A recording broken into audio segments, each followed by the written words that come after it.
1943 में आजमगढ़ हिंदुस्तान के एक हिंदू घराने में एक बच्चे ने जन्म लिया। वालिदैन ने उसका नाम बांके राम रखा। बच्चे का वालिद एक खुशहाल कारोबारी शख्स था। आजमगढ़ से कलकत्ता तक इसका कारोबार फैला हुआ था। बच्चा आसाइशों से भरपूर जिंदगी गुजारते हुए जवान हुआ। वो शिबली कॉलेज आजमगढ़ में जेर तालीम था। किताबों के मुताले से उसे फितरी रग़बत थी। एक दिन मौलाना मौदूदी की किताब दीन हक का हिंदी तर्जुमा उसके हाथ लगा। निहायत ज़ौक़ शौक़ से उस किताब का मुताला किया। बार बार पढ़ने के बाद उसे अपने अंदर कुछ तब्दीली और इस्तिराब महसूस हुआ। उसके बाद उसे ख्वाजा हसन निज़ामी का हिंदी तर्जुमा कुरान पढ़ने का मौका मिला। नौजवान का ताल्लुक एक बरहमन हिंदू घराने से था। कट्टर हिंदू माहौल में इसकी तरबियत हुई थी। हिंदू मजहब से उसे खास लगाव था। बाकी मज़ाहिब को वो बरसरे हक नहीं समझता था। इस्लाम का मुताला शुरू किया तो कुरान की आयत उसकी निगाह से गुजरी। अल्लाह के नज़दीक पसंदीदा दीन इस्लाम है। इन्नद्दीन इंदल्लाहिल इस्लाम। उसने एक बार फिर हिंदू मजहब को समझने की कोशिश की। अपने कॉलेज के लेक्चरर जो गीता और वेदों का एक बड़ा आलिम था उससे राब्ता किया, मगर उसकी बातों से दिल मुतमईन नहीं हो सका। शिबली कॉलेज के एक उस्ताद हफ्तावार कुरान का दर्स दिया करते थे। नौजवान की जुस्तजू को देखते हुए उस्ताद ने उसे हल्क़ाए दर्स में शामिल होने की खुसूसी इजाज़त दे दी। सैयद मौदूदी की किताबों के मुसलसल मुताले और दर्स कुरान में बाकायदगी से शमूलियत ने नौजवान के दिल को कबूल इस्लाम के लिए कायल और माइल कर दिया। मगर परेशानी ये थी कि मुसलमान होने के बाद हिंदू खानदान के साथ किस तरह गुजारा हो सकेगा। अपनी बहनों के मुस्तकबिल के मुतालिक भी वो फिक्रमंद था।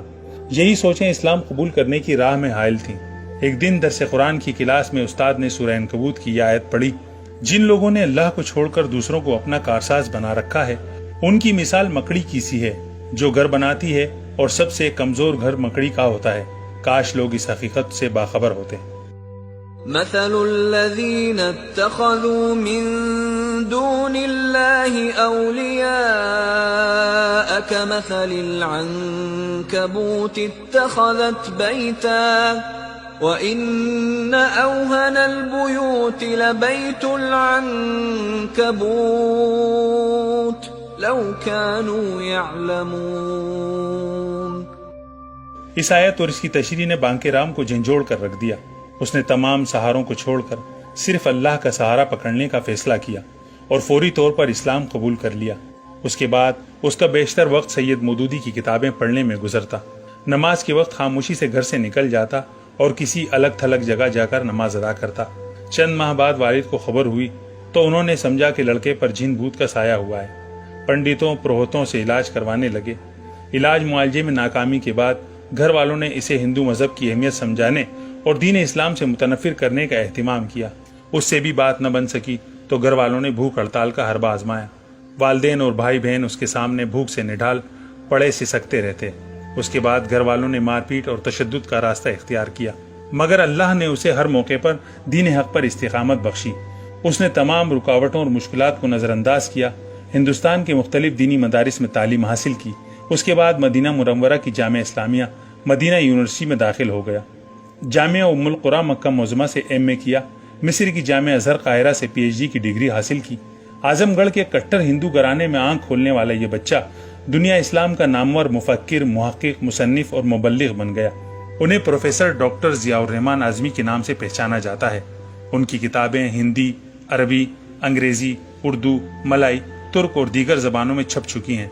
इंतहाई सआदत है कि डॉक्टर साहब ने सही हदीस को मुरतब करने के एक इंतहाई भारी भरकम तहकीकी काम का बेड़ा उठाया और अल-जामिउल कामिल फी हदीस सही अश-शामिल को 20 बरसों की मेहनत के बाद पाए तकमील तक पहुंचाया, जो 16,000 सही हदीस पर मुश्तमिल है। इसके 6,000 अब्वाब हैं। इसका पहला एडिशन 12 जबकि दूसरा एडिशन इजाफात के साथ 9 ज़ख़ीम जिल्दों पर मुश्तमिल है। ऐसा काम जो बड़ी बड़ी जामियात और तहकीकी इदारे नहीं कर सके, एक शख्स ने तने तनहा कर डाला। उन्होंने 10 साल की अनथक मेहनत के बाद हिंदी जबान में कुरान मजीद इंसाइक्लोपीडिया की तसनीफ भी फरमाई। ये किताब कुरान पाक के तकरीबन 600 मौज़ूआत पर मुश्तमिल तारीख़ हिंद की अपनी नौइयत की पहली किताब है। गुज़िश्ता कई सालों से वो मस्जिद नबवी में हदीस का दर्स दे रहे हैं। इस रुए ज़मीन पर अल्लाह ने बेशुमार नेमतें नाजिल फरमाई हैं, जिसमें सबसे अजीम और अनमोल ایمان کی نعمت ہے۔ اللہ کے انعام اور احسان کی انتہا ہے کہ اس نے ایک ہندو گھرانے میں جنم لینے والے کو صراط مستقیم کے لیے منتخب کیا اور اسے بانکے رام سے پروفیسر ڈاکٹر ضیاء الرحمن اعظمی بنا دیا اور مدینہ یونیورسٹی اور مسجد نبوی میں حدیث کے معلم اور مبلغ کی مسند پر لا بٹھایا۔